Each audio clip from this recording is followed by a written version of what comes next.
Hello, I am Mantastic and Fantastic, but today we're only going to be focusing on Mantastic and his delicious box tour that is coming up because I have hit my... oh gosh, where is it? 1600-day login bonus! Woo!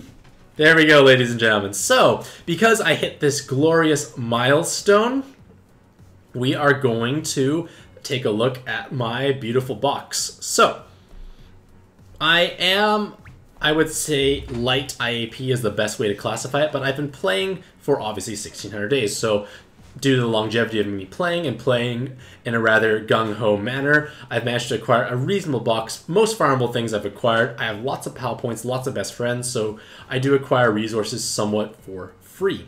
Now, let's take a look at all the happiness. So, I have issues with... oh, look at that. Hey girl, you're a 9 out of 10, but I'm the one you need. Hello there, Shy Ally. Yes. Are you the one I need? Wait a second. I'm not a girl. I'm Mantastic. But that is beautiful. So, I have an issue with hoarding. I like hoarding things, so that's why I have such a large box space. I like throw magic stones for box space, not necessarily rare machine rules, because that can be problematic. So, let's look at... I don't know, I kept this as prizes when like I was playing Arena 3 just to sort my radar dragons out, and I really just kind of left it there. I probably could consolidate them and skill some up. Like, I have a max skilled... almost a max... I could have a max skilled Hera Dragon if I really tried, but that's not important. Let's look at the 297s, because 297s are very important nowadays. So, with the PAL League Machine event that has transpired, we've had a lot of PAL points and a lot of 297s. In my case here, I have, let's count, quick math time, 1, 2, 3, 4, 5, 6, 7, 8, 9, 10. I have 10 rows of 297s, so that is 50 297s right there. And my Fantastic account is 60, so together I have 110 297s just waiting around. I have not done any Super Awakenings because none of them look that appealing at this point in time, so I felt no urge nor need to utilize the Super Awakening system at now. Now, let's look at the pluses I have that are been sorted out. Like I said, when I use the folders, I like to put the 297 fodder elsewhere so I can quickly glance through and see where all my other 297s are. So, you can see here that I used to like Krishna, and I did 297 lots of red things when Krishna was popular, when they were actually meta and relevant. But unfortunately, that's kind of passed out. And now I've got Tsubakis that are just happily sitting. I've got a lot of Tsubakis as well. Number 6s, I have Machine Goemons, which are important because my Glavenus Hunter loves farming with Machine Goemons because it allows for much easier button farming. And I have some Red Sonias. I have some Red Sonias as weapon inherits at the same time. In terms of blue, I've got some Welds. Well, I've got a Weld inherit, which is nice to throw around for an extra TPA and board changer. I played Mary quite extensively when she first came out because she was kind of my strongest leader at the time.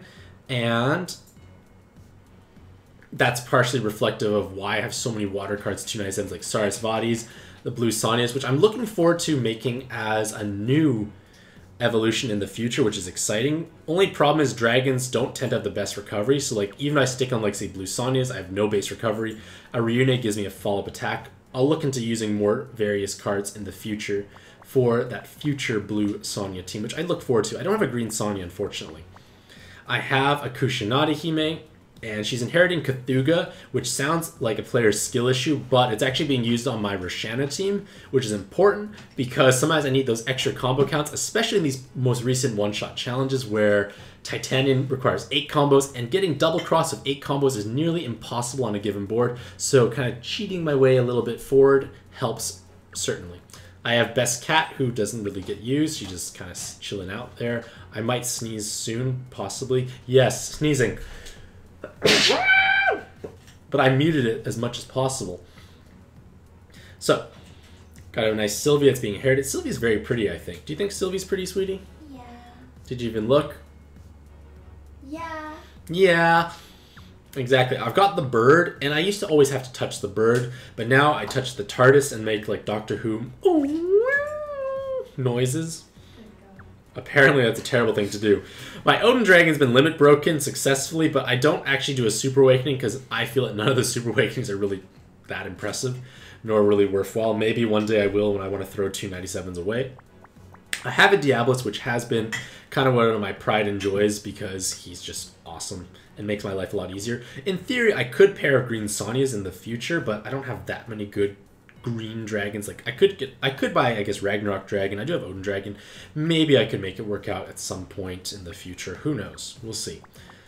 In terms of yellow, Sakuya was my first real Rare Machine card that was relevant because she kind of took my game to a whole new level back in the day.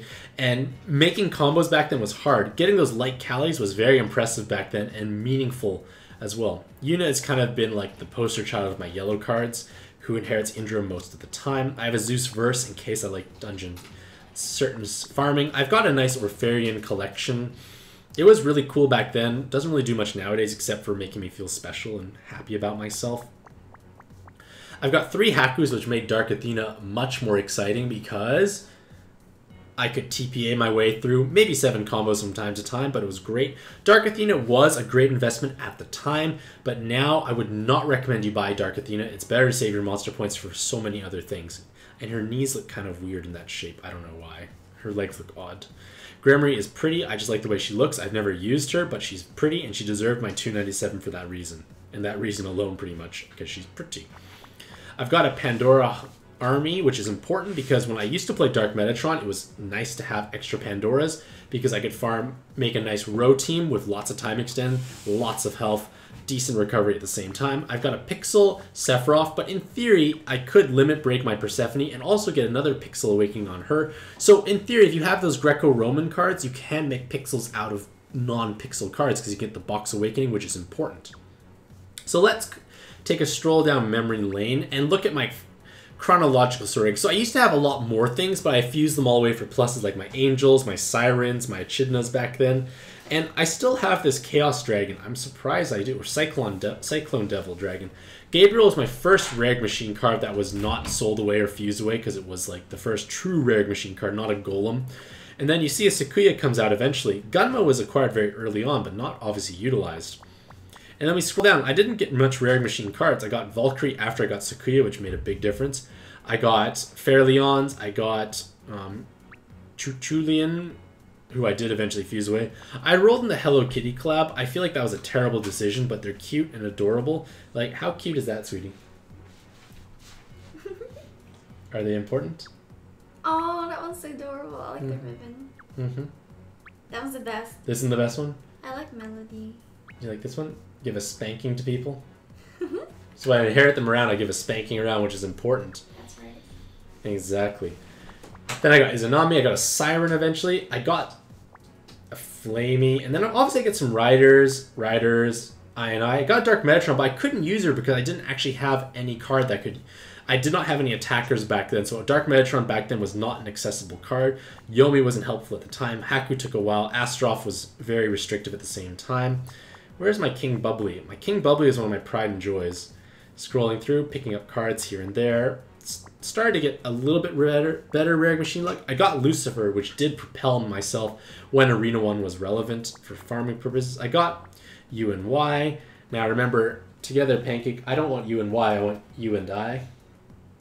She's smiling and laughing. I think it's worthwhile. But let's find something that... This is one of my more proud moments in Pad, which sounds really strange, but I max skilled my King Bubbly back in the day because Sakuya used to be physical typing, so this 3 times burst was huge. It allowed me to actually one-shot a lot of things. Like, I beat Zeus Vulcan with a King Bubbly on my team back when it first came out. It was a terrible idea. It was very challenging. I had Valkyrie, I had King Bubbly, I had an Echidna, and I probably had a Fairleon as well. And that was kind of like my dream Sakuya team back then. It was tough and dark days. Like I said, I like to hoard things. I got some extra materials here. I got some extra Orpharian parts. I like this Mechadon. He's a great artwork I drew at some point. Get lots of like kind of Diamond Dragon Fruits, some Jewels of Creations, but I probably have more in my mailbox, which I haven't opened up lately. Some Trigod Masks, nothing to really use them on, unfortunately. I have lots of Angelets, but no Devilets, and I'm not even sure how that even occurred. Like, I really don't even know how that occurred. But yeah, like I said, I like to hoard stuff. Like, I really like hoarding things. Like, I don't know, I just feel like I can't part of it because, like, it's too much effort. I have lots of Monster Hunter parts lying around. I probably could throw those away to people, possibly. I could probably make a couple Blue Hunters out of those mats, possibly. So yeah, like I said, I like to hoard things. And Tamadras, don't have as many Tamadras in this account. Fantastic has like 200 Tamadras because he does nothing to work on, unfortunately. Lots of random latents. Look at this Tamadra. How does this Tamadra look, sweetie? I know, right, Drew? The imbalance is terrible. I like that. I know, Shyla. I'm going to get so much box space when the stacking comes out. I can't wait. It's going to make my life so much happier in the future. I farmed up a healthy amount of SDRs. I have 51 here. I've got 50 plus on my other account, so I've got a nice amount of SDRs saved up so I can throw them around if necessary. I did farm the, what is it, Ultimate Machine Rush or Ultimate... one of those rushes, the most recent one. I farmed that pretty hard. I've got a bunch of God Killers. I've got a bunch of random latents, a bunch of killers lying around, some devils, some dragons. I have more on other accounts. 13 Devil Killers. I've actually thrown a lot of Devil Killers around too. I apparently farmed a lot of those. But amusingly, most of my latents didn't even come from Arena 3. They came from like challenges. When I played Arena 3 heavily, they didn't have latents invading. So I didn't get any bonus latents. I didn't get bonus rank experience, so I could have been much higher rank if I played Arena 3 just by waiting. But was very motivated to get my Radar Dragon collection, and my Radar Dragon collection took 100 plus clears back in, 2016, and it was terrifyingly challenging. It was frustrating. Hephaestus Dragon dropped on Christmas Day. It was like a Christmas miracle. And all these extra latent slot Tamadras are going to be sold away when the changes actually occur. Alright, so, and then monster experience. I have lots of snow globes. I like to hoard things, like I said. Snow globes are important. I have lots of snow globes, which is important. Again, I like to hoard monster experience so I can level up cards that I need to when the time actually arises. I got some peas or pies. I like to say pies because peas sound weird. Not many green ones, but lots of purple ones, thankfully. So yeah, that's kind of like basically my box tour, I feel. So hopefully you all have a fantastic day. I wish you all the best of luck in your own pad adventures. I look forward to day 1700 box tour, and happy puzzling.